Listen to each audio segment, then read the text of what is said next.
কত বড় কৃপা! যার এখনো জন্ম হয়নি তার উদ্দেশ্যে প্রেম গচ্ছিত রাখছেন পদ্মা নদীর কাছে। চোখের জল রূপে প্রেম পদ্মা নদীর জলে মিশিয়ে দিলেন, যাতে নরোত্তম আসলে এই প্রেম পদ্মা নদী তাকে দেয়। আচ্ছা, কারোর কাছে কিছু গচ্ছিত রাখলে সে দেবে তো ঠিক লোককে। মনে করুন আমি কৃষ্ণদাকে দায়িত্ব দিলাম, ও কৃষ্ণদা এদিকে আসুন, আমার দাদার জন্য আমি একটা বড় কম্পিউটার কিনেছি। আমার দাদার জন্য একটা বড় কম্পিউটার কিনেছি, কিন্তু দাদা তো এখন বাইরে আছে। আবার দাদা যখন আসবে তখন আমি চলে যাব, সেই জন্য দাদার সঙ্গে আমার দেখা হবে না। তো এই কম্পিউটারটা একটু আপনার ঘরে রেখে দেবেন, আমার দাদা যখন আসবে দাদাকে দিয়ে দেবেন।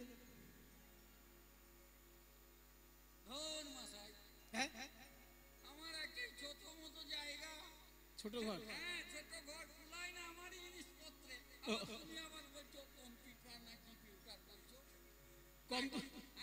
তাহলে কম্পিউটার রাখার জায়গা হবে না? হবে না? দেখুন, উপকার করতে চাইছেন, একটু পাড়ার লোকে উপকার করুন না। আরে বাবা, ঝামেলা পাড়ার লোকের নেই, ঝামেলা আমি কত সইব, আমার কথাবার্তাতে নেই বাবু, আমার হবে না। এবার দেখুন, আপনারা দেখুন, ও কৃষ্ণদা, যতদিন দাদা না আসছে, আমার দাদা যতদিন না আসবে ততদিন না হয় কম্পিউটারটা আপনি কারেন্টের তার আর ওই ইন্টারনেট কানেকশন জুড়ে দিয়ে নায়ক নায়িকার নাচ গান দেখে নেবেন একটু। বলছো? আরে তোমার দাদা না আসে, একবারে যদি না আসে তাতে আরো ভালো। রাখতে দেবে তো? তো দেখুন, একটু আগেই রাখতে চাইছিল না, এবার যখনই বললাম যে আপনি ইন্টারনেট কানেকশন জুড়ে নিয়ে নায়ক নায়িকার নাচ দেখবেন, অমনি মনের আনন্দে বলছে হ্যাঁ রেখে যাও রেখে যাও, দাদাকে দিয়ে দেবো। তার মানে কি, মানুষ তখনই উপকার করতে চায় যখন সেই উপকারের সঙ্গে নিজের স্বার্থ জড়িয়ে থাকে। পদ্মা নদী মনে মনে ভাবছে, কবে নরোত্তম জলে স্নান করতে আসবে তা জানি না, নরোত্তমের এখনো জন্মই হয় নাই। কিন্তু যতদিন নরোত্তম না আসছে ততদিন আমি গৌর প্রেম ধনে ধনী হলাম, প্রেম ধনে ধনী হলাম, আমার নদী জনম ধন্য হলো, প্রেম ধনে ধনী হলাম, আমার নদী জনম ধন্য হলো, গৌর প্রেম লাভ করে নদী জনম ধন্য হলো, গৌর প্রেম লাভ করে আমার নদী জনম ধন্য হলো, প্রেম ধনে ধনী হলাম। নরোত্তম জন্মগ্রহণ করলেন পদ্মা নদীর তীরে, রাজশাহী জেলার রাজপুত্র রূপে। রাজা কৃষ্ণধন দত্ত, মায়ের নাম নারায়ণী দেবী, সেই ঘর আলো করে রাজপুত্র রূপে জন্ম নিলেন নরোত্তম। পদ্মা নদী তীরে আছে খেতুরি গ্রাম, পদ্মা নদীর তীরে আছে খেতুরি গ্রাম, বলি কি অপূর্ব শোভা তার অতি মনোরম, কি অপূর্ব শোভা তার অতি মনোরম। নরোত্তম জন্মিলেন কৃষ্ণধনের ঘরে, নরোত্তম জন্মিলেন কৃষ্ণ ধনের ঘরে, মহাভাগ্যবতী নারায়ণীর উদরে ওই মহাভাগ্যবতী নারায়ণীর উদরে জন্মগ্রহণ করলেন বৈষ্ণবাচার্য নরোত্তম। কিন্তু ছোট্ট ছেলে রাজপুত্র, তো পাড়ার লোকে দেখতে গিয়েছে রাজপুত্রকে। কিছু কিছু লোক থাকে বাবা, কোনো কিছুতেই সে আনন্দ পায় না। তো একজন রাজপুত্রকে দেখতে গেছে, তাকে জিজ্ঞেস করা হচ্ছে, ও কৃষ্ণদা, আপনি তো রাজপুত্রকে দেখতে গেছিলেন, তো রাজপুত্র কেমন হয়েছে বলুন আমাদের। কেমন হয়েছে? আমার মোটেই ভালো লাগে, একবারেই ভালো লাগেনি। রাজপুত্র দেখলেন ভালো? আরে রাজপুত্র কোথায়, না দুধ চেহারা হবে, এখানে মানে চন্দ্রের রেখা থাকবে, চিহ্ন থাকবে, হৃষ্টপুষ্ট চেহারা হবে, আর কত ফর্সা হবে, আর এখানে কালো। কালো ছেলে? তা কালো ছেলে হয়েছে বলে আপনার মনটা খারাপ? আরে বাবা শুনুন, সোনার আংটি সোজা হলেও যত টাকা ভরি, বাঁকা হলেও তত টাকাই ভরি। রাজপুত্র রাজপুত্র, সে ফর্সা হোক আর কালো হোক, আনন্দ করুন মশাই। তখন আবার কি উত্তর দিচ্ছে জানেন? বলে তার মানে তুমি বলছো যে নাই মামার থেকে কানা মামাই ভালো। আসলে কিছু কিছু লোক থাকে বিশ্ব নিন্দুক, তাদের কোনোদিন খুশি করতে পারবেন না। একটা গল্প মনে পড়ে গেল, শুনুন। একজন প্রত্যেকটা বিয়ে বাড়িতে যায় আর ভালো ভালো খাবার খায়, খেয়ে আসার সময় নিন্দে করে, এই আজকের চাটনিটা বড্ড টক হয়ে গেছে। আবার কোনদিন বলছে আজকে রসগোল্লাটা বড্ড মিষ্টি দিয়ে ফেলেছে। মানে কিছু না কিছু একটা নিন্দে সে করবেই। এইবার একটা বিয়ে বাড়িতে সমস্ত রান্না খুব সুন্দর হয়েছে, কোনোটা নিন্দের মতো হয়নি। তখন তাকে জিজ্ঞেস করা হলো, আচ্ছা আজকে তো সবাই বলছে সব রান্না ভালো হয়েছে, আপনার কি মত? তখন সে উত্তর দিচ্ছে কি, সবাই যখন ভালো হয়েছে বলছে তাহলে ভালোই হয়েছে, কিন্তু এত ভালো আবার ভালো না। বুঝো, বলছে এত ভালো আবার ভালো না, ওই জন্য বিশ্ব নিন্দুক যারা, তাদের খুশি করা যায় না। জন্মগ্রহণ করলেন নরোত্তম, রাজার মন আনন্দে ভরে গেল, ভগবানের উদ্দেশ্যে প্রণাম জানিয়ে প্রার্থনা করতে লাগলেন। আসুন আমরা একটু প্রার্থনা করি সবাই মিলে, সবাই মিলে একটু হাত জোড় করুন, আমরা একটু প্রার্থনা করি ভগবানের চরণে। আমি কি বলে করিব নিবেদন, আমার হৃদয় প্রাণ মন, আমি কি বলে করিব নিবেদন। রবীন্দ্রনাথ ঠাকুরের প্রার্থনা, কি অপূর্ব কথাগুলো দেখুন। ভগবানকে যদি দিতে হয় কি দেবে? আমার হৃদয় প্রাণ মন, আমি কি বলে করিব নিবেদন। চিত্তে আসি দয়া করি, নিজে লহ অপহরি।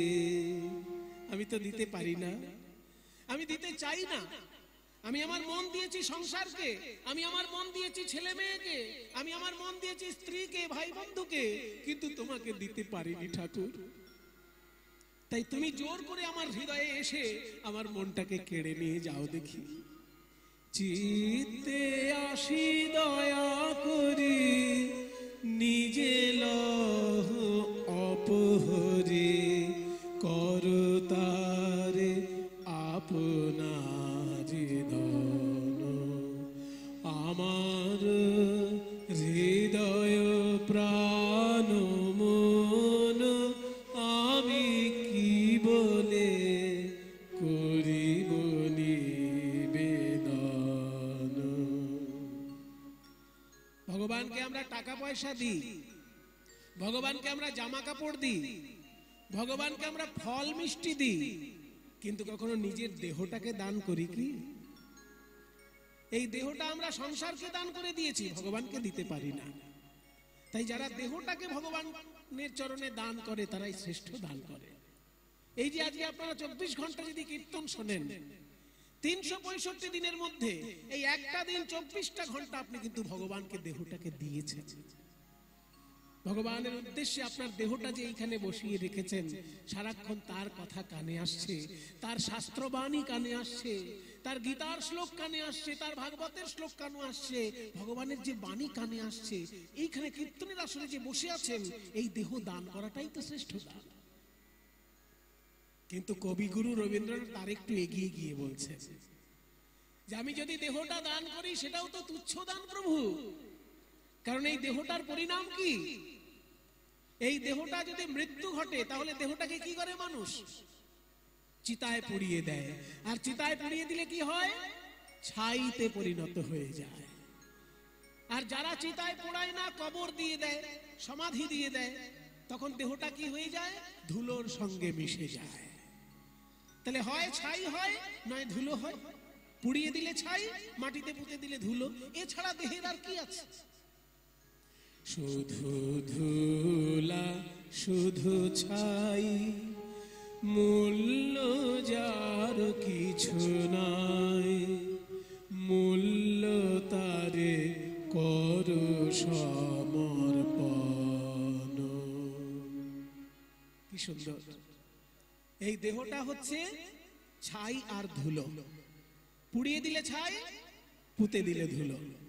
শুধু ধুলা শুধু ছাই, মূল্য যার কিছু নাই, মূল্য তারে কর সমর্পণ। মূল্যহীন বস্তুকে মূল্যবান করা যায় কিভাবে? যদি পরশমণি ছুঁয়ে দেওয়া যায়। এই যে মাইকের স্ট্যান্ড, এই যে মাইকে কথা বলছি, মাইকের স্ট্যান্ডটা লোহা দিয়ে তৈরি তো, এই লোহার স্ট্যান্ডের কত আর দাম হবে? কিন্তু এখন যদি পরশ পাথর এনে এই মাইকের স্ট্যান্ডে ছুঁয়ে দেওয়া হয়, তাহলে মাইকের স্ট্যান্ডটা পুরোটা সোনার হয়ে যাবে, এত দামি হয়ে যাবে, আর যা সারা জীবন মাইক চালাতে হবে না, তাই না বাবা? একটা লোহার স্ট্যান্ডের যা দাম, স্ট্যান্ডের কথা বাদ দিলাম, গাড়ি তো লোহার, কিন্তু তাতে যদি পরশমণি ছুঁয়ে দেওয়া যায়, পুরো গাড়িটা সোনার গাড়ি হয়ে যায়। তাহলে মূল্যহীন বস্তুকে মূল্যবান করে দেওয়া যায় পরশ পাথর ছুঁয়ে দিয়ে। তেমনি আমার এই মূল্যহীন জীবনটাকে তুমি মূল্যবান করে দিতে পারো তোমার ওই চরণ রূপী পরশ পাথর আমাকে যদি ছুঁয়ে দাও। শুধু ধুলা শুধু ছাই, মূল্য যার কিছু নাই, মূল্য তারে কর সমর্পণ। স্পর্শে তব পরশ রতন, মূল্য তারে কর সমর্পণ। আমার এই মূল্যহীন জীবন যখন মূল্যবান হয়ে যাবে তোমার চরণের ছোঁয়া পেয়ে, আমি লোককে ডেকে ডেকে বলবো, ওরে দেখে যা দেখে যা, আমি এমন একজনকে ভালোবেসেছি, তার ছোঁয়া পেয়ে আমার মূল্যহীন জীবন মূল্যবান হয়ে গেছে, তোরাও তাকে ভালোবাস।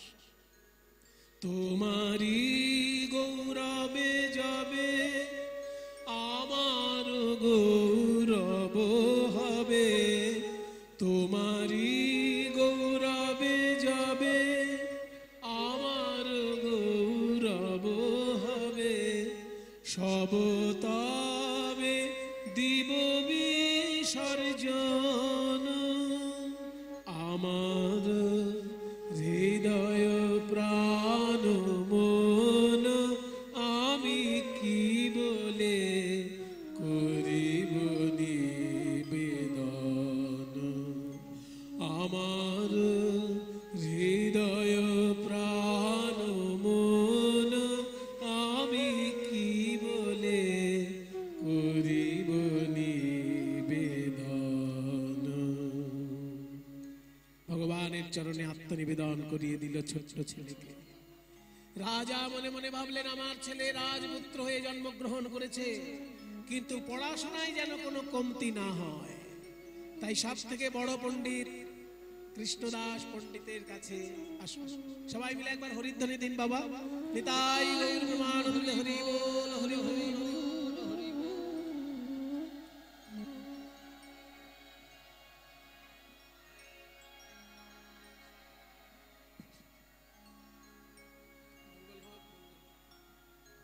মঙ্গল হোক।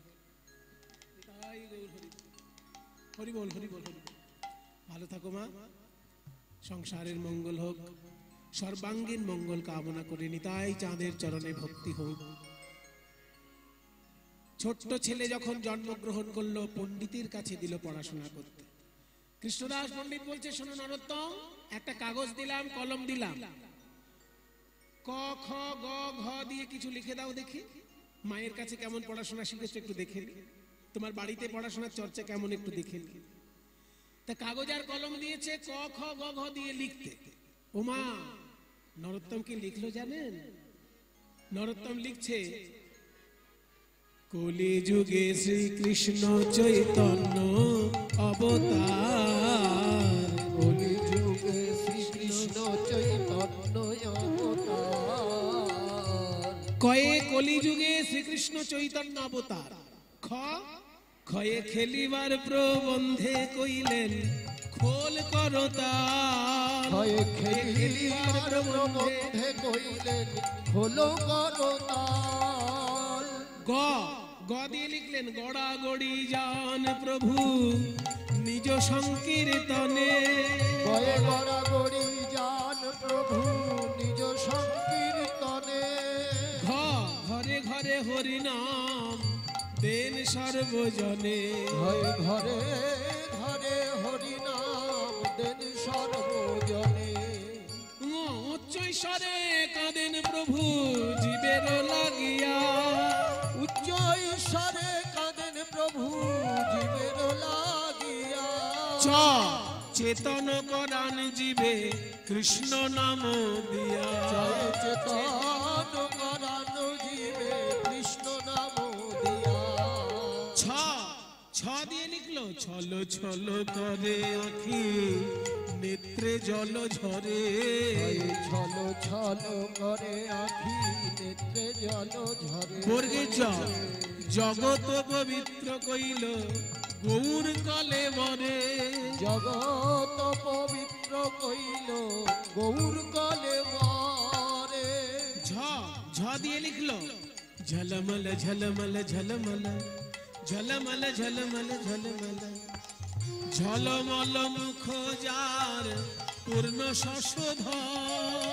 ঝলমল মুখ যার পূর্ণ শশধর। এমত না দেখি আর দয়ার সাগর। এমত না দেখি আর দয়ার সাগর। এমন আর নাই আর নাই আর নাই আর নাই। এমন করুণা সিন্ধু অবতার আর নাই আর নাই। এমন করুণা সিন্ধু অবতার আর নাই আর নাই। দেখি নরোত্তম তোমাকে ক খ গ ঘ দিয়ে লিখতে দিয়েছিলাম, কেমন লিখেছো দেখি। দেখি কাগজটা দেখি। যেই শিক্ষক মশাই কাগজ দেখলেন চমকে উঠলেন। এ কি লিখেছো তুমি? কয়ে কলিযুগে শ্রীকৃষ্ণ চৈতন্য অবতার, ক্ষয়ে খেলিবার প্রবন্ধ কইলেন খোল করো তাল। এ কি লিখেছো? আজ অব্দি কত ছোট ছোট ছেলেকে আমি বড় করলাম পড়াশোনা করিয়ে, কাউকে তো এমন লিখতে দেখিনি। কাউকে যদি বলি ক দিয়ে কিছু লেখো, সে কি লেখে জানো? কয়ে কাক। কি বাবা আমরা ছোটবেলায় শিখেছি না? আমরা ছোটবেলায় কি শিখেছি? কয়ে কাক, খয়ে খরগোশ, গয়ে গরু, ঘয়ে ঘোড়া। তাহলে আমরা যখন ছোটবেলায় ক খ গ ঘ দিয়ে শিখেছি, আমাদের কয়ে কাক শেখানো হয়েছে। আরে বাবা কতে কাকও হয়, ককে কোকিলও হয়, কিন্তু কোকিলের কণ্ঠস্বরটা মধুর আর কাকের কণ্ঠস্বর কাক। তাহলে আমাদেরকে কর্কশ শিক্ষা দিয়ে ছোটবেলাটাই শুরু করানো হয়েছে। আমরা মধুরের স্বাদ পাবো কোথায়? আমাদের কি ককতে কি কোকিল শেখানো হয়েছে? তাহলে তো চেষ্টা করতাম, চেষ্টা করতাম, কিন্তু আমাদের কতে কোকিল শেখানো হয়নি। আমাদেরকে শেখানো হয়েছে কয়েতে কি, আবার বলবো, তাহলে যে কোনো ছোট ছেলেকে যখন লিখতে দিই কয়ে লেখো কাক, সে লেখে কাক, খয়ে খরগোশ, গয়ে গরু। কিন্তু তুমি কি লিখেছো নরোত্তম? কয়ে কলিযুগে শ্রীকৃষ্ণ চৈতন্য অবতার। এই হচ্ছে সুশিক্ষা বাবা। ওই জন্য কীর্তনের আসরে আসতে হয় সুশিক্ষা গ্রহণ করার জন্য। ক্ষয়ে খেলিবার প্রবন্ধে কইলেন খোল করো তাল। গয়ে গড়াগড়ি যান প্রভু নিজ সংকীর্তনে। ঘয়ে ঘরে ঘরে হরিনাম দেন সর্বজনে। নরোত্তম তুমি তো বিদ্যা নিয়ে জন্মগ্রহণ করেছো নরোত্তম, তবুও শিক্ষকের কাছে না আসলে শিক্ষা লাভ হয় না। ওই জন্য তুমি আমার কাছে এসেছো। আমি যতটা পারবো শিক্ষা উজাড় করে দেব তোমায়। কৃষ্ণদাস পণ্ডিত তার সমস্ত বিদ্যা নরোত্তমকে উজাড় করে দিলেন। অল্প বয়সে নরোত্তম হয়ে গেল বড় পণ্ডিত, কিন্তু কৃষ্ণদাস সাবধান করে দিলেন, তুমি অনেক পড়াশোনা শিখেছো নরোত্তম, পণ্ডিত তুমি হয়েছো, কিন্তু বাঙালির ছেলে হয়ে যদি চৈতন্য দেবকে না জানো, তাহলে তোমার বাঙালি হিসেবে তোমার শিক্ষা অসম্পূর্ণ শিক্ষা। আর একবার বলুন শিক্ষক মশাই, বিরাট বড় পণ্ডিত হলেও বাঙালির ছেলে হয়ে সে যদি চৈতন্য দেবকে না চেনে, তাহলে তার শিক্ষা হচ্ছে অসম্পূর্ণ শিক্ষা। যেমন সৌদি আরবে যদি কোনো পণ্ডিত জন্মায়, সে সৌদি আরবের যত বড়ই পণ্ডিত হোক, সে যদি হযরত মুহাম্মদকে না চেনে, তাহলে আরবের শিক্ষা তার সম্পূর্ণ শিক্ষা হলো কি? জেরুজালেমে জন্মগ্রহণ করে কেউ যদি যীশু খ্রিস্টকে না চেনে, তাহলে তার জেরুজালেমে জন্মগ্রহণ করা সম্পূর্ণ হলো কি? যে দেশের যে মহাপুরুষ, তাকে যদি তুমি ঠিক করে না চেনো, তাহলে তোমার শিক্ষাটাই অসম্পূর্ণ শিক্ষা।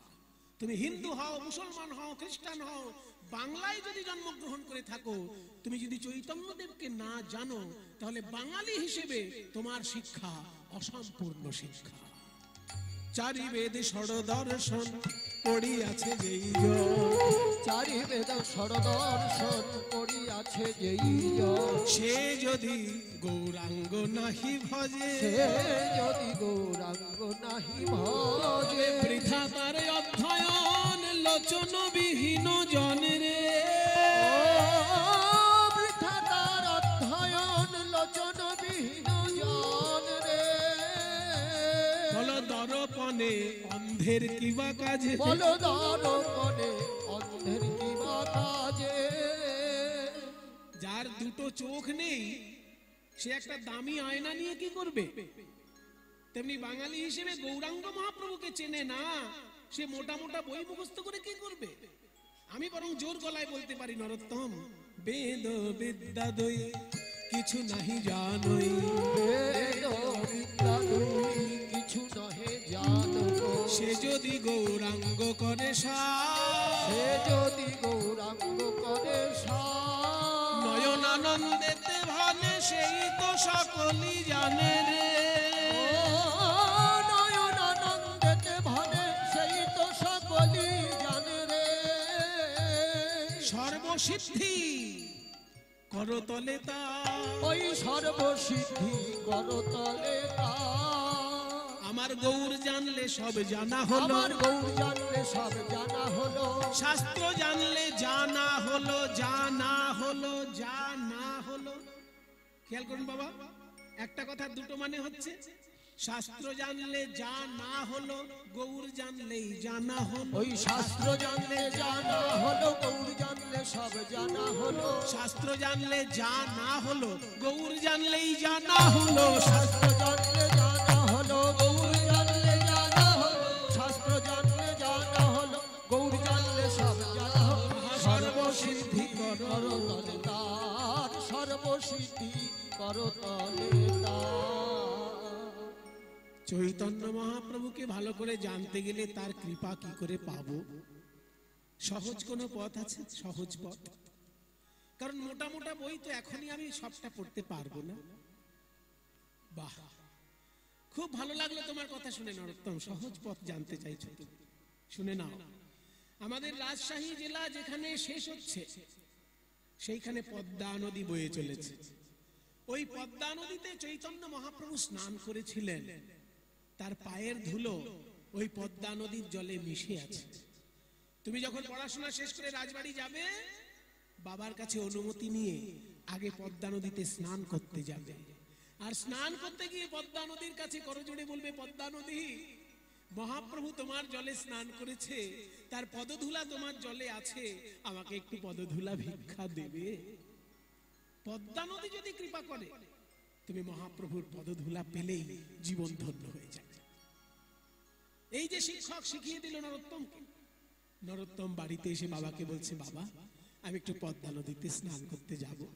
হ্যাঁ, নদীতে স্নান করতে যাবে, কি এমন? এই কে আছিস, পালকি নিয়ে আয়। না বাবা, পালকিতে চেপে যাব না, কারণ লোকের কাঁধে চেপে গেলে অহংকার হয়, আর অহংকার করে ওই পদ্মা নদীতে স্নান করলে আমি তো গৌর কৃপা পাবো না।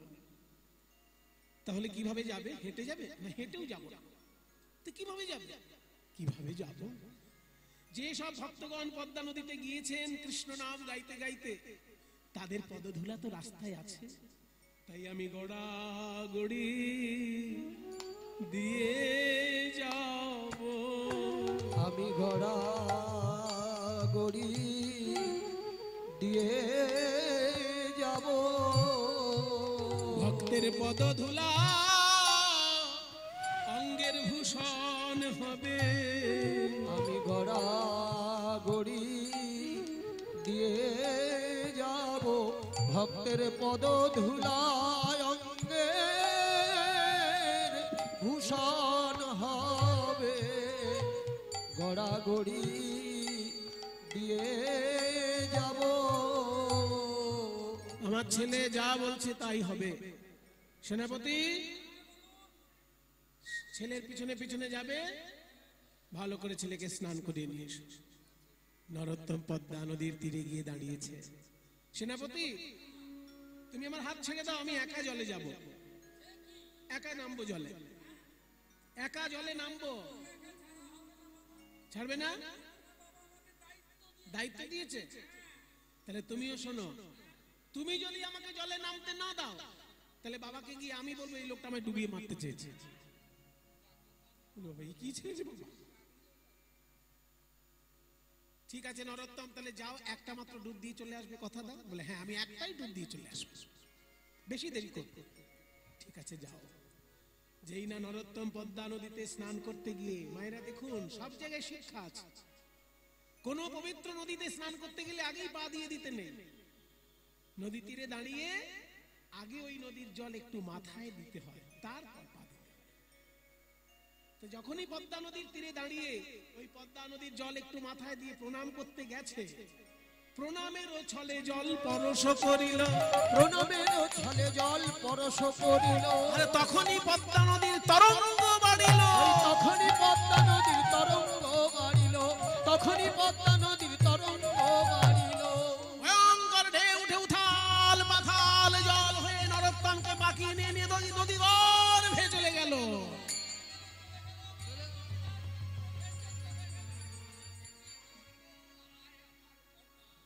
সেনাপতি তো,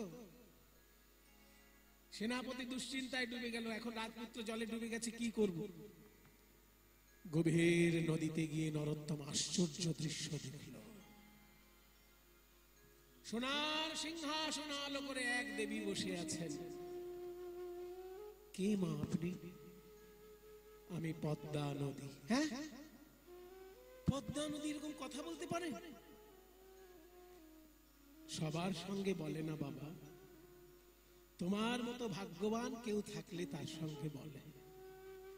পদ্মা নদী মা, আমার মহাপ্রভু আপনার জলে স্নান করেছে, মহাপ্রভুর পদধূলি আপনার জলে আছে, দয়া করে আমাকে একটু পদধূলি দেবেন মা। আমার শিক্ষক মশাই বলেছেন আমার জীবন ধন্য হয়ে যাবে। পদ্মা নদী কেঁদে বলে, ওরে নরোত্তম, তোর শিক্ষক মহাশয় ভুল বলে নাই, আমার জলে মহাপ্রভুর পদধূলায় আছে, সে তো সবার জন্য, কিন্তু তোর জন্য মহাপ্রভু যা রেখেছেন তা তো আমি ছাড়াই আর কেউ জানে না। শুনবি, মহাপ্রভুর বুকের ভিতর জমাট বাঁধা কৃষ্ণ প্রেম অশ্রু রূপে বাইরে এসেছিল, আর সেই অশ্রু তিনি আমার জলে মিশিয়ে দিয়েছিলেন, আর বলেছিলেন নরোত্তম যদি কোনোদিন স্নান করতে আসে, আমার এই প্রেম তুমি তাকে দিবে। এতদিন আমি গৌর হরির সেই প্রেম হৃদয়ে ধরে রেখেছিলাম, আজকে তুই যখন এসেছিস বাবা নরোত্তম, আয় আমার কোলে আয়, আমি আমার সেই গৌর প্রেম তোকে আজকে দান করব। আজ থেকে আমি হলাম প্রেমের প্রেমের কাঙালিনী,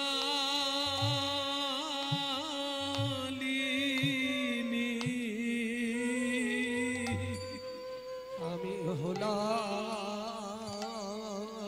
প্রেমের কাঙালিনী।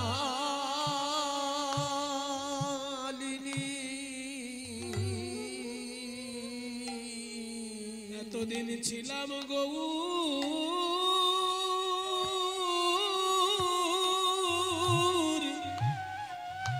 গৌর প্রেমে ধনী, আজ আমি হলাম প্রেমের কাঙালিনী।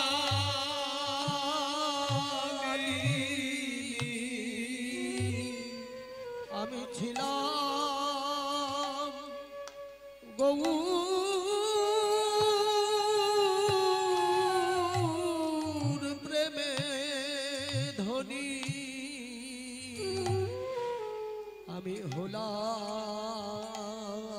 প্রেমের কাঙালিনী।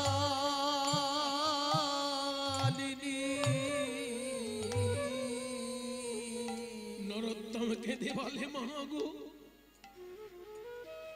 তুমি যদি আমাকে প্রেম দিয়ে কাঙালিনী হও, তাহলে সেই প্রেমে আমি চাই না। সেই প্রেম আমি চাই না। কাউকে কাঙালিনী করে আমি তো ধনী হতে চাই না। আমি ধনী হতে চাই না।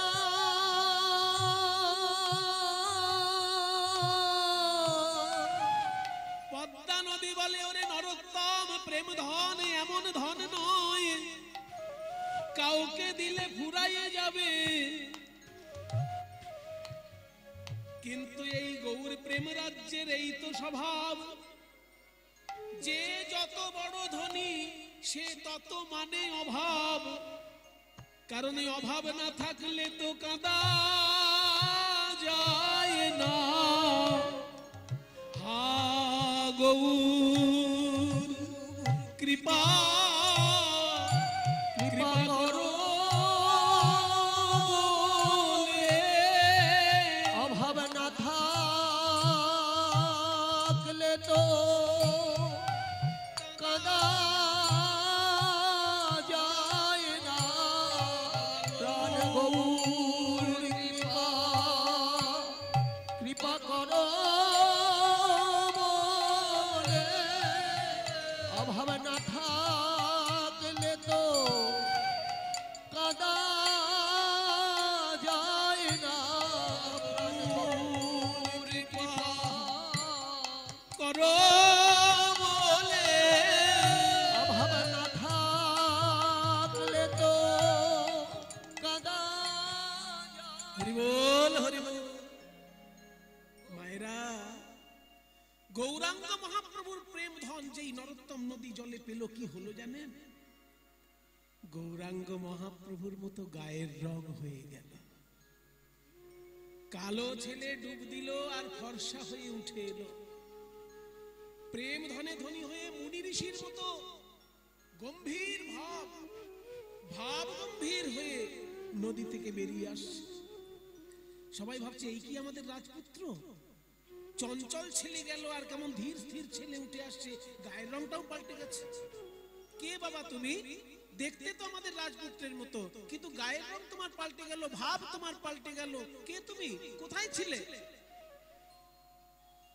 আমি তো তোমাদের রাজপুত্র। হ্যাঁ, তো এতক্ষণ কোথায় ছিলে? কোথায় ছিলাম? ডুবুরি যেমন গভীর সমুদ্রে ডুব দিয়ে রত্ন তুলে আনে, আমি তেমনি পদ্মা নদীতে ডুব দিয়ে তোমাদের জন্য মহাপ্রভুর প্রেম রত্ন তুলে এনেছি। তোমরা নেবে, নেবে সেই প্রেম রত্ন। ওরে প্রেম নিবিয়া, ওরে প্রেম নিবিয়ায়, বদন ভরে বল রে হরি নাম। ওরে প্রেম নিবিয়ায়, ওরে প্রেম নিবিয়ায়, বদন ভরে বল রে হরি নাম। এ প্রেমে এনেছিল সেই ব্রজের বাঁকা নদিয়ায় গুর গুণাধা। এ প্রেম এনেছিল ওই ব্রজের বাঁকা গৌর গুণধাম। ওরে প্রেম নিবিয়ায়, ওরে প্রেম নিবিয়ায়, বদন ধরে বল রে হরি নাম। দুটি বাহু তুলে নাচ হরি বলে, এই হরি নামে নামে পূর্ণ হবে সকল মনস্কার। ওরে প্রেম নিবিয়া, ওরে প্রেম নিবিয়ায়, বদন ভরে বল রে হরি নাম। রাজপুত্র যখন বাড়িতে ফিরে এলো, রাজা তো অবাক হয়ে গেলেন। আমার যে ছেলে গেল সে ছেলে তো এলো না, এ তো দেখছি মুনি ঋষির মতো ভাবগম্ভীর ছেলে। কটা দিন আর আমার বাড়িতে থাকবে? যে কটা দিন আমি ওর মুখ দেখতে পাই সে কটা দিনই আনন্দ, হয়তো ঘরে থাকবে না ছেলে আমার। সত্যি বাবা, কিছুদিনের মধ্যেই স্বয়ং নিত্যানন্দ স্বপ্নাদেশ দিলেন নরোত্তমকে। নিত্যানন্দ স্বপ্ন দিলেন, নরোত্তম, নদীতে স্নান করতে গিয়ে গৌরাঙ্গ মহাপ্রভুর প্রেম লাভ, এ ঘটনা তুমি ছাড়া কারোর জীবনে ঘটেনি। তাই তুমি সংসারের পাকে পড়ে থেকো না, তুমি চলে যাও প্রেমের বিশুদ্ধ দেশ মধুময় বৃন্দাবন, সেইখানেই তোমার সাধনায় সিদ্ধি লাভ হবে। ঘুমন্ত পিতামাতার চরণে প্রণাম জানিয়ে রাজপুত্র নরোত্তম রাজবেশ ত্যাগ করে কাঙাল বেশে গৃহত্যাগ করে চলল বৃন্দাবনের পথে। আমি হরি বলবো, এই গানটাও নরোত্তম দাসেরই লেখা। আমি হরি বলবো আর মদন মোহন হেরব গো, আমি হরি বলবো আর মদন মোহন হেরব গো, আমি হরি বলবো। আমি ভাবে ব্রজের পথে চলবো গো, আমি হরি বলবো আর মদন মোহন হেরব গো, আমি হরি বলবো। আমি যাব গো ব্রজেন্দ্রপুর, হব গো গোপিকার নূপুর। আমি যাব গো ব্রজেন্দ্রপুর, হব গো গোপিকার নূপুর। তাদের চরণে মধুর মধুর বাজবো গো, আমি হরি বলবো আর মদন মোহন হেরব গো, আমি হরি বলবো। রাজপুত্র দুদিন তিন দিন একটা না ছুটতে ছুটতে একটা গ্রামে গিয়ে অজ্ঞান হয়ে পড়লেন। জ্ঞান যখন ফিরলো, দেখে একজন ব্রাহ্মণ কোলে করে বসে আছে। কি আপনি ঠাকুর মশাই? আমায় তুমি চিনবে না নরোত্তম? আমি কিন্তু তোমাকে দেখে বুঝতে পেরেছি তুমি একজন রাজপুত্র। হ্যাঁ হ্যাঁ, তোমার ভাব দেখে বুঝতে পেরেছি তুমি রাজপুত্র। তুমি বৃন্দাবনের উদ্দেশ্যে যাচ্ছ বোধ হয়। ঠিক ধরেছেন ঠাকুর মশাই। ঠিক আছে, বৃন্দাবন তো যাবে, আমি তোমার জন্য একটু দুধ গরম করে এনেছি, এইটুকু তুমি খেয়ে নাও, তারপর যাও। না না না, আমি তো দুধ খাবো না, আমি একদম বৃন্দাবনে গিয়ে প্রসাদ পাবো। নরোত্তম, আমি একজন ব্রাহ্মণ হয়ে তোমাকে আদেশ দিচ্ছি দুগ্ধ পান করো। তুমি আমার মুখের উপর না বলে চলে যাবে? মহাপ্রভু কি তোমায় কৃপা করবেন? আমি তোমার শুভাকাঙ্ক্ষী হিসেবে তোমাকে বলছি, দুধটা খেয়ে শক্তি পাবে শরীরে, বৃন্দাবনে পৌঁছবে। আমার কথা শোনো, দুধ খাও। ঠিক আছে, আপনি যখন ঠাকুর মশাই আদেশ দিচ্ছেন আমি দুধটা খাই। দিন। না, তোমায় দেব না, তুমি আমার কোলে বসো, আমি তোমায় খাইয়ে দেব। ব্রাহ্মণ কোলে বসিয়ে নরোত্তমকে দুধটা খাইয়ে দিলেন। আহ, কি সুস্বাদু দুধ! কোনদিন আমি এত সুন্দর দুধ খাইনি। যাও নরোত্তম, এবার তুমি বৃন্দাবনের উদ্দেশ্যে যাও। বৃন্দাবনের উদ্দেশ্যে চলেছেন নরোত্তম। বৃন্দাবনে রাখাল মেলা, সঙ্গেতে বিনোদ খেলা। ওই বৃন্দাবনে রাখাল মেলা, সঙ্গেতে বিনোদ খেলা। তবে তাদের চরণের ধুলা, তাদের চরণের ধুলা মাখ রাখবো গো, আমি হরি বলবো, হরি বলবো, হরি বলবো, হরি বলবো, হরি বলবো, হরি বলবো, হরি বলবো, আমি হরি বলবো আর মদন মোহন হেরব গো, আমি হরি বলবো। আরো কয়েকটা গ্রাম পেরিয়ে গিয়ে নরোত্তম যখন ঘুমিয়ে পড়ল, ভোরবেলায় স্বপ্ন দেখছে রূপ আর সনাতন গোস্বামী এসে দাঁড়িয়েছেন। স্বপ্নে দেখছে। কে আপনারা বাবাজি মহাশয়? শোনো নরোত্তম, আমাদেরকে তুমি বৃন্দাবনে গিয়ে দেখতে পাবে না। আমি হলাম বড় ভাই সনাতন, আর এ হচ্ছে আমার ভাই রূপ গোস্বামী। আমাদের আর এক ভাই ছিল অনুপম, তার ছেলে জীব গোস্বামী এখন বৃন্দাবনের আচার্য। তুমি বৃন্দাবনে গিয়ে আমাদের দেখতে পাবে না, তাই আমরা তোমাকে স্বপ্নে দেখা দিতে এসেছি। আর একটা কথা বলতে এসেছি, কদিন আগে একজন ঠাকুর মশাই তোমাকে কোলে করে যে দুগ্ধ পান করালেন, উনি সাধারণ কোনো ব্রাহ্মণ নয় নরোত্তম। উনি হলেন আমাদের সকলের প্রাণের দেবতা, প্রেমের ঠাকুর গৌরাঙ্গ মহাপ্রভু। হে প্রভু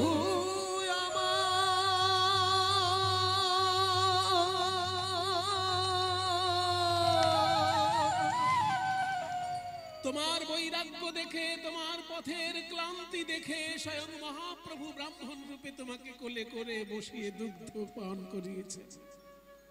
তুমি বড় ভাগ্যবান নরোত্তম। যাও বৃন্দাবনে যাও, আমাদের সমাধি তুমি দেখতে পাবে, আমাদেরকে দেখতে পাবে না। ঘুম ভেঙে গেল নরোত্তমের, ছুটে চলল বৃন্দাবনে। কহে নরোত্তম দাস, আমার না পুরিল অভিলাষ, আর কবে ব্রজবাস, ব্রজবাস আর কবে ব্রজবাস করব গো, আমি হরি বলবো আর মদন মোহন হেরব বৃন্দাবন ধাম কি জয় রাধা রানী কি জয় নিজ নিজ গুরু মহারাজ কি। জয়। এসো ভাই, কে তুমি? আমার নাম নরোত্তম দত্ত। হ্যাঁ, বাবার নাম? বাবার নাম কৃষ্ণধন দত্ত। আচ্ছা, আমি শুনেছি আমাদের বাংলায় রাজশাহী জেলার রাজার নাম কৃষ্ণধন দত্ত। আমি তারই পুত্র।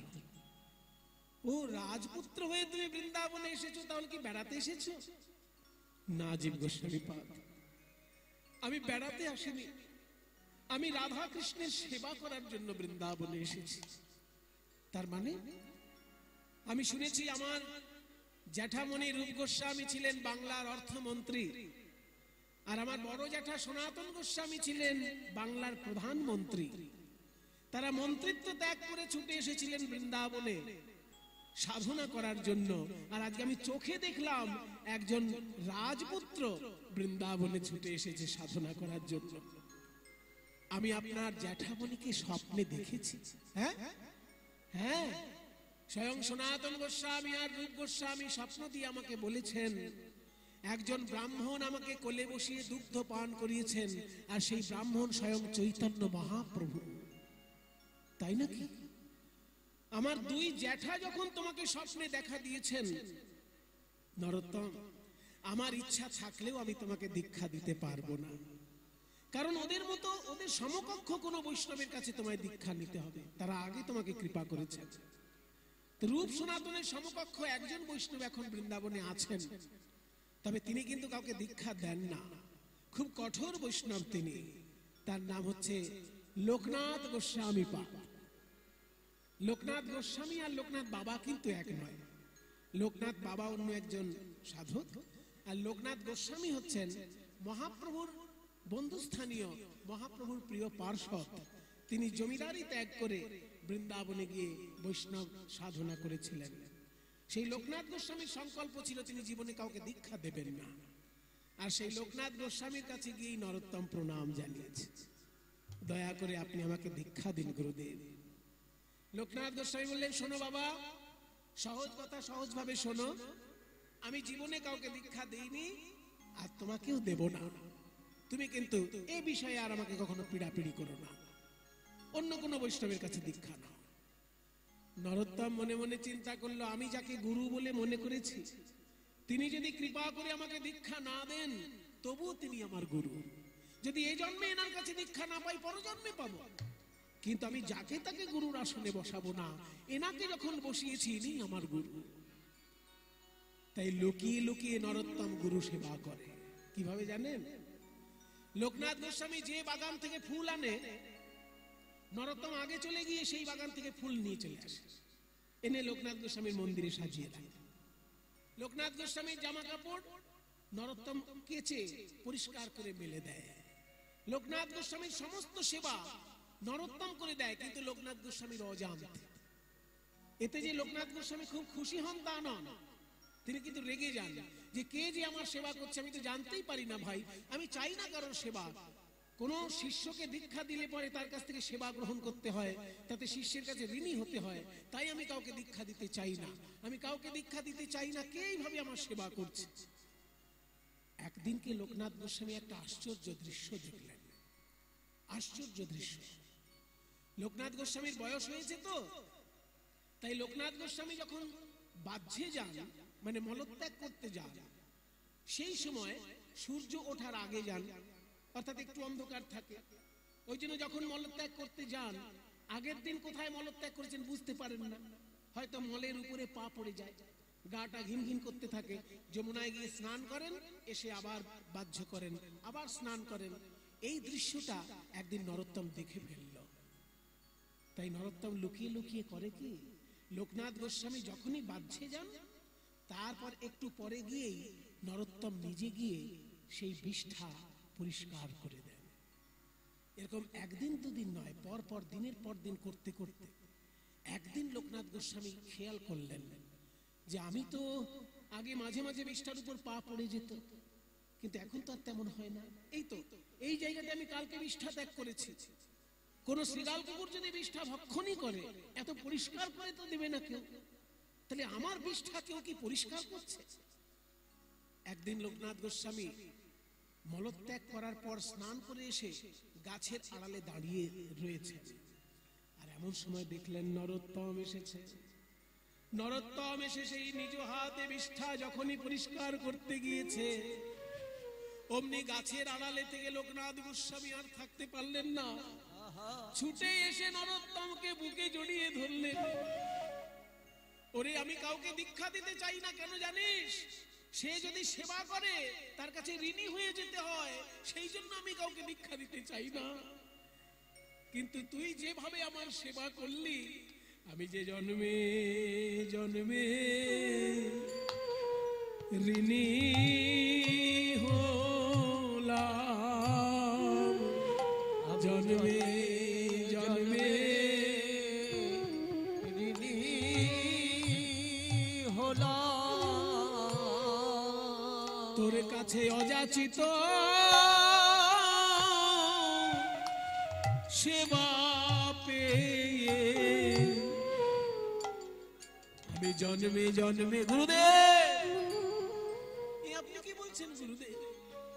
আপনি আমার কাছে ঋণী কেন হবেন? বরং আপনার মতো বৈষ্ণব আচার্যের সেবা করতে পেরে আমার নরজন্ম ধন্য হয়ে গেল। আপনি কৃষ্ণ ভক্ত মানুষ, প্রসাদ ছাড়া অন্য কিছু গ্রহণ করেন না, আপনার বিষ্ঠা কি কখনো অপবিত্র হতে পারে? আপনার মতো বৈষ্ণব আচার্যের বিষ্ঠা পরিষ্কার করতে পেরে আমার নরজন্ম ধন্য হলো। আয় আয় নরোত্তম, আমি আজকেই তোকে দীক্ষা দেব। জীবনে আমি কাউকে দীক্ষা দেইনি, কিন্তু তুই হবি আমার একমাত্র শিষ্য। লোকনাথ গোস্বামী দীক্ষা দিলেন নরোত্তমকে। আর সেই সময় বৃন্দাবনের সব থেকে বড় সঙ্গীত সাধক ছিলেন হরিদাস স্বামী। এই হরিদাস স্বামী কে জানেন তো? স্বয়ং তানসেনের গুরু। আর তানসেন হচ্ছে সম্রাট আকবরের সভার গায়ক। ইতিহাসে বলছে সম্রাট আকবরের সভার যে শ্রেষ্ঠ গায়ক ছিলেন তিনি তানসেন, আর তার গুরু হচ্ছেন হরিদাস স্বামী। একদিন সম্রাট আকবর বলেছিল যে তোমার গান তো অনেক শুনি, তোমার গুরুদেবের গান শুনতে ইচ্ছে হচ্ছে। তানসেন বলেছিল আমার গুরুদেব কিন্তু রাজসভায় এসে গান শোনাবে না, উনি ঠাকুরকে গান শোনাবেন বৃন্দাবনে, আপনাকে গিয়ে আড়াল থেকে শুনতে হবে। সম্রাট আকবর বললেন আমি তাই শুনবো। সম্রাট আকবর আড়াল থেকে যখন গান শুনেছিলেন হরিদাস স্বামীর, বলেছিলেন তানসেন তোমার গানে তো আমি অবাক হয়ে যাই, কিন্তু তোমার গুরুদেবের গানে দেখছি পশু পাখি পর্যন্ত মনের আনন্দে নৃত্য করছে, এই যে দিব্য সঙ্গীত। তখন তানসেন বলেছিলেন আমি গান শুনিয়ে খুশি করি ভারতের সম্রাট আকবরকে, আর আমার গুরু গান শুনিয়ে খুশি করেন বিশ্ব ব্রহ্মাণ্ডের সম্রাট কৃষ্ণচন্দ্রকে, কাজে তার সঙ্গে আমার গান এক করে দেবেন না।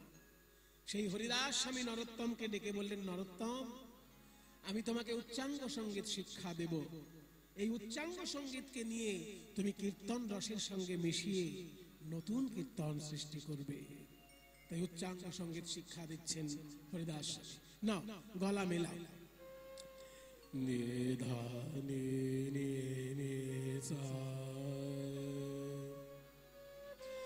মা পা নি পা মা পা গা গা মা রে রে পা গা গা মা রে ধা নে নে সা রে রে রে রে রে রে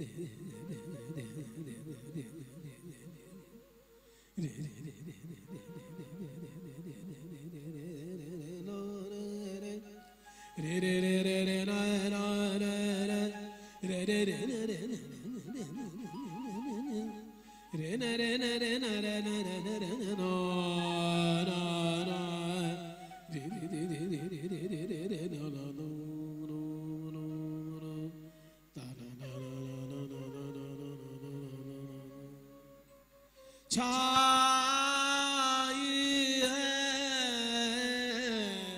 गहरा छाई गहरा। नरोत्तम दास के सिखालें नादर देर दाता तनादीर देनो नादर देर दाता nader der da ta na da nader der der ta na na na de nader na nader der der ta na na na de na na na na der der da re to da ni da der na der der da re to da ni na na na na der der da re to da ni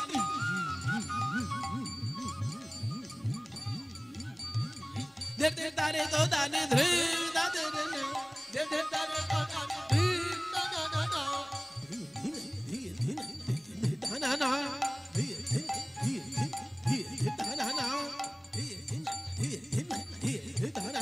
nader der dare to dane dre nader der dare to dane dre nader der dare to dane dre nader der dare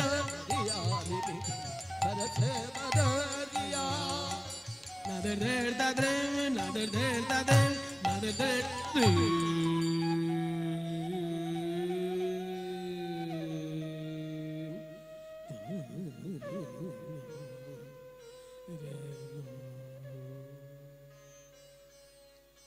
উচ্চাঙ্গ সঙ্গীত হরিদাস স্বামীর কাছে শিক্ষা করলেন।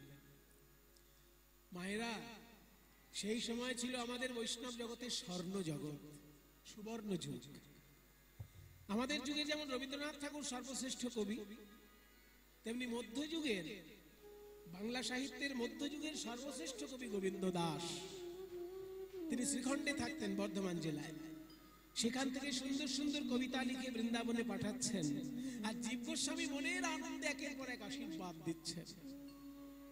সেই গোবিন্দ দাসের লেখা পদ জীব গোস্বামী হাতে পেলে নরোত্তমকে দেখাচ্ছেন, দেখো তো এই পদটায় সুর দিতে পারো কিনা।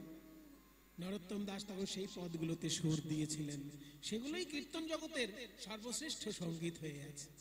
গোবিন্দ দাসের পদ আর নরোত্তমের সুর, সেই গানগুলোকে বলা হয় মূলত গরানহাটি কীর্তন। একটুখানি উদাহরণ আপনাদেরকে আমি শোনাবো, কারণ এগুলো খুব দুর্লভ গান, এগুলো সব জায়গায় গাওয়াও যায় না, আর এই গানের শ্রোতাও বড় দুর্লভ। তবু যেহেতু আজকে নরোত্তম দাস ঠাকুরের জীবন কথা হচ্ছে, একটুখানি উদাহরণ আপনাদের সামনে রাখবো। পদটি হচ্ছে নীল রতন কি, পদটা আগে শুনুন তবে গানটা বুঝতে সুবিধা হবে। নীল রতন কি নবঘন ঘটা, গোবিন্দ দাসের লেখা। মানে শ্রীকৃষ্ণকে দেখতে কত সুন্দর, রাধারানী বলছেন কৃষ্ণ কি নীল রত্ন না কালো মেঘের ঘন ঘটা। নীল রত্ন কি মানে নাকি, নাকি নবঘন ঘটা, নখিলে নখিল নয়, মানে দেখেও যেন দেখা হয় না, আশা মেটে না, সেনা অঙ্গের ছটা। গোবিন্দের অঙ্গের শোভা এমন যে দেখেও যেন আশা মেটে না। এই গানটাকে মেঘ ওই মল্লার রাগে তিয়র তালে নিবদ্ধ করেছিলেন নরোত্তম দাস ঠাকুর। আজ অব্দি কীর্তন জগতে এই গানটি সেইভাবেই গাওয়া হচ্ছে।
कमल रे, कमल गा रे,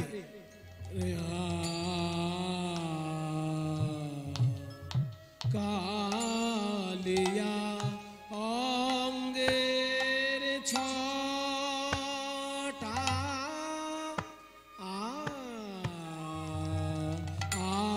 आयो गो हे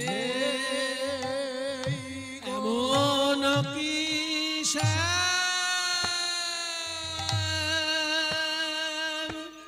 কেমন শ্যাম রূপ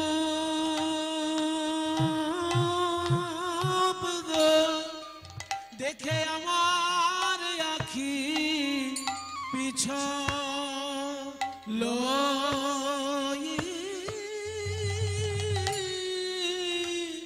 একই রূপ রে, রূপ তো লাখা গেল না, কি বরণের কালো বটে, রূপ তো লাখা গেল না গো, কি বরণের কালো বটে, শ্যামের রূপ তো লাখা গেল না, কি বরণের কালো বটে, গাই গৌর গেল না, শ্যাম রূপ রূপ তো লাখা গেল না গো, শ্যাম রূপ তো লাখা গেল না ওগো হে নখী, কদম্বের বনে কি শ্যাম চিকনে আগো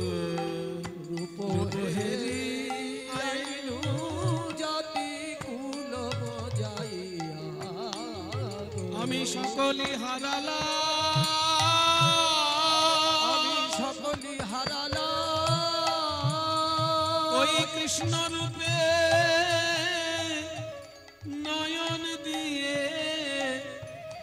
নরোত্তম, এ আমায় তুই কি শোনালি রে?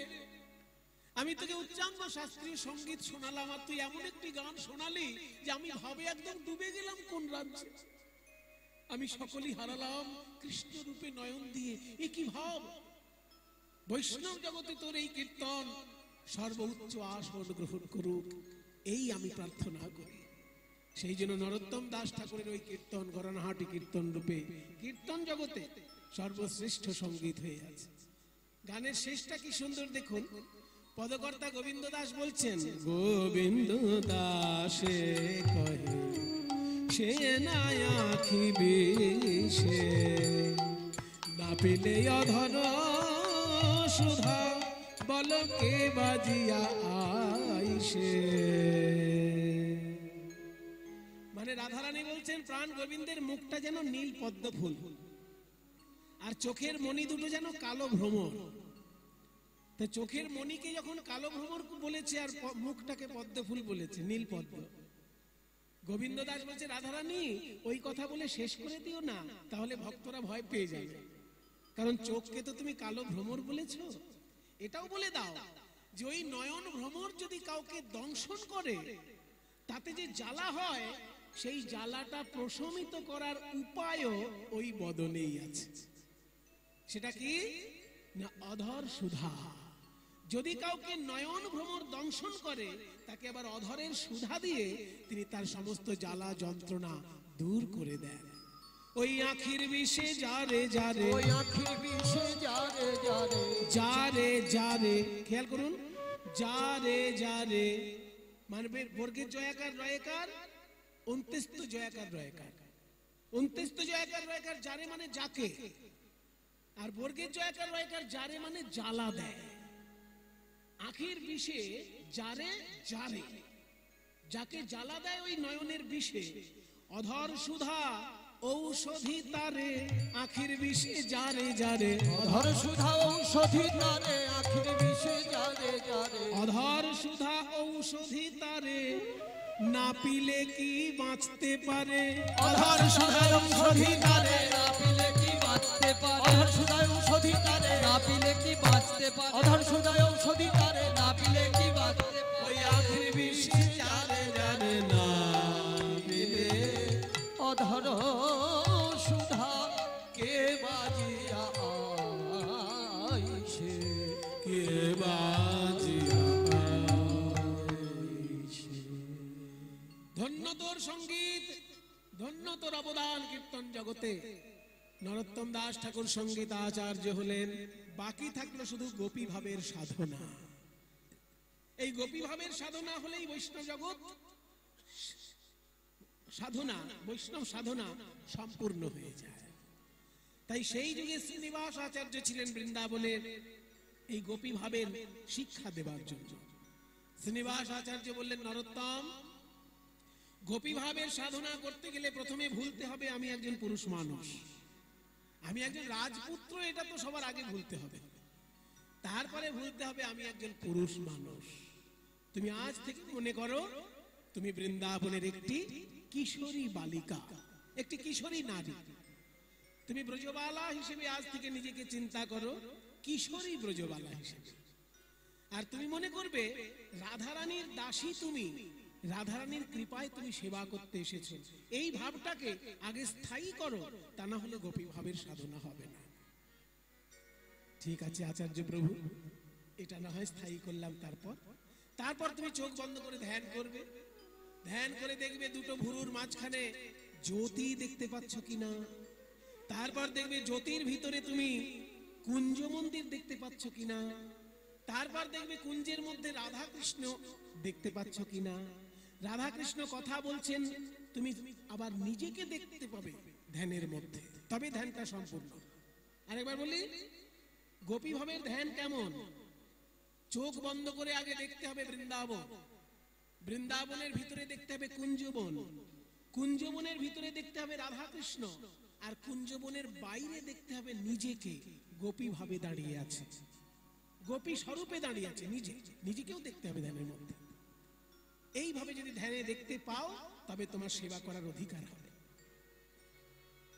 আচার্য প্রভু, আমার সেবা কি হবে? তোমার সেবা হবে দুধ গরম করে রাধা কৃষ্ণকে পান করতে দেওয়া। মানে রাধা কৃষ্ণ কথা বলতে বলতে ক্লান্ত হয়ে পড়বেন, তারপর তোমার কাছে দুধ খেতে চাইবে, তুমি তখন গরম দুধটা তাদের মুখের সামনে ধরবে, এটাই তোমার সেবা। তাহলে তুমি ধ্যান করো, ধ্যানের মধ্যে গোপী হয়ে নিজে দুধ গরম করো, রাধা কৃষ্ণ কথা বলে আসলে তুমি সেই দুগ্ধ তাদেরকে দেবে।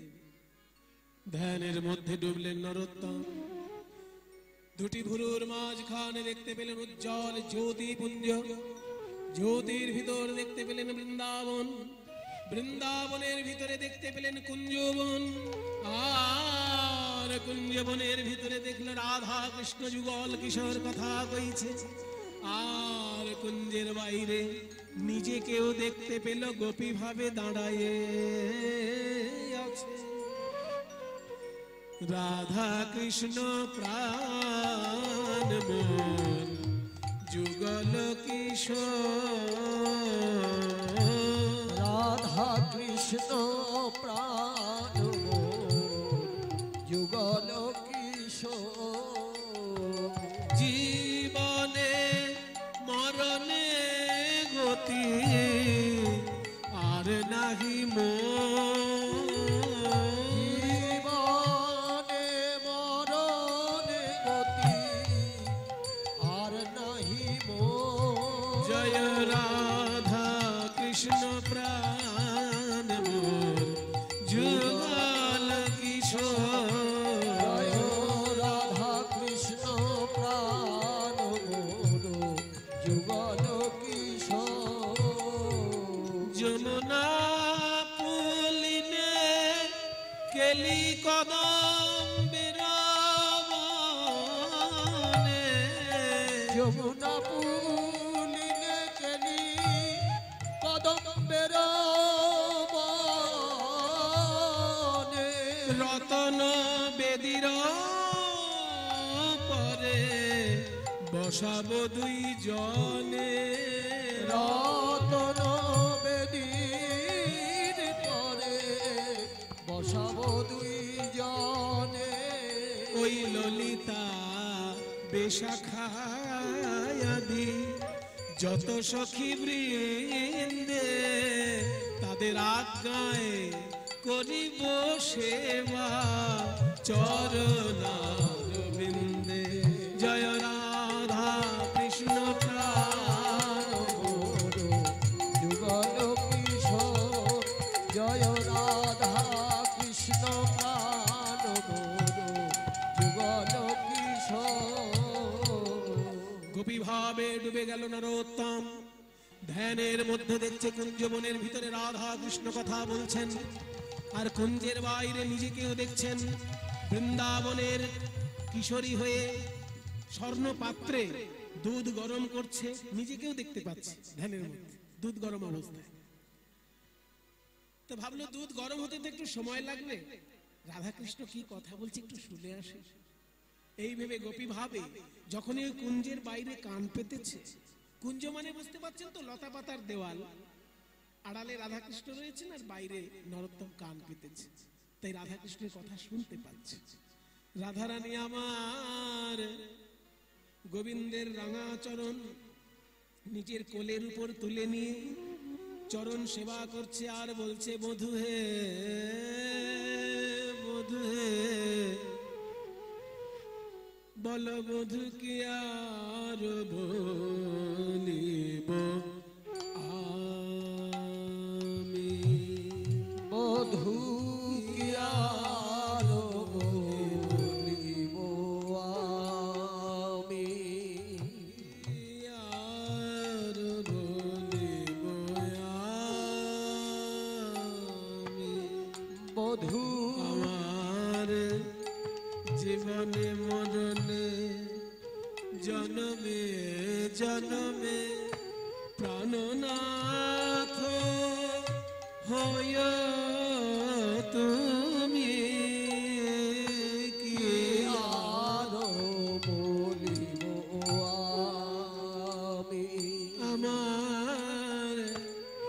তোমার চরণে আমার পরাণে লাগিল প্রেমের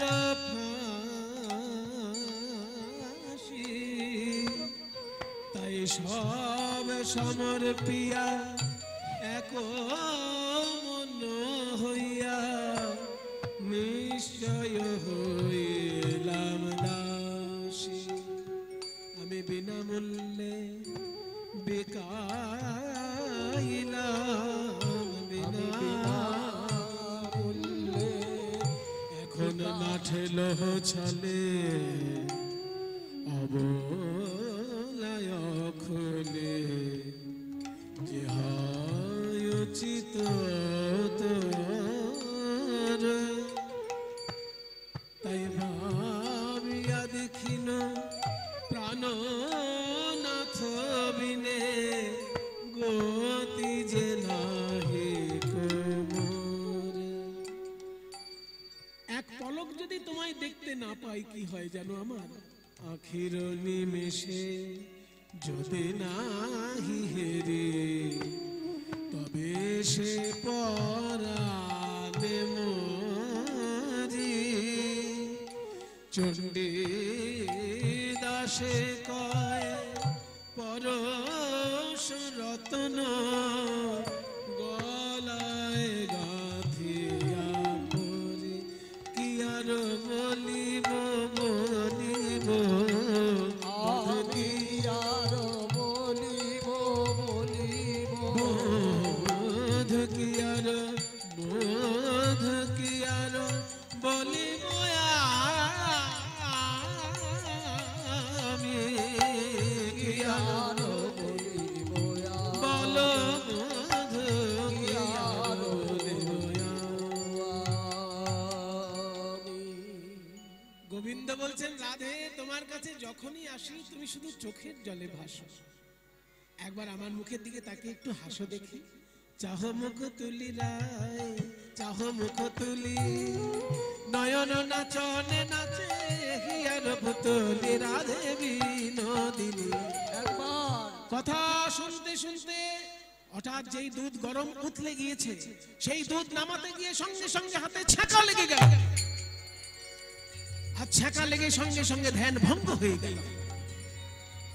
এ কি, আমার হাতে ছ্যাঁকা লেগে গেল? গুরুদেবের কাছে গিয়ে বলছে, গুরুদেব আপনি আমায় সেবা করতে দিয়েছিলেন বটে, কিন্তু আমি কৃষ্ণ সেবার যোগ্য নই। শ্রীনিবাস আচার্য বললেন, ওরে কতজনকেই তো আমি বলেছি ধ্যান করো, কিন্তু কে পেরেছে তোর মতো ধ্যানে ডুবে গিয়ে রাধা কৃষ্ণের সেবা করতে? তাই আজকে তুই সিদ্ধি লাভ করেছিস, তুই হলি আচার্য নরোত্তম। ওই জন্য সেদিন থেকে নরোত্তম দাসকে বলা হয় ঠাকুর নরোত্তম। সেই নরোত্তম দাস ঠাকুরের জন্যই আজকে কীর্তন আমরা এত সুন্দর রূপে আমাদের কাছে পেয়েছি।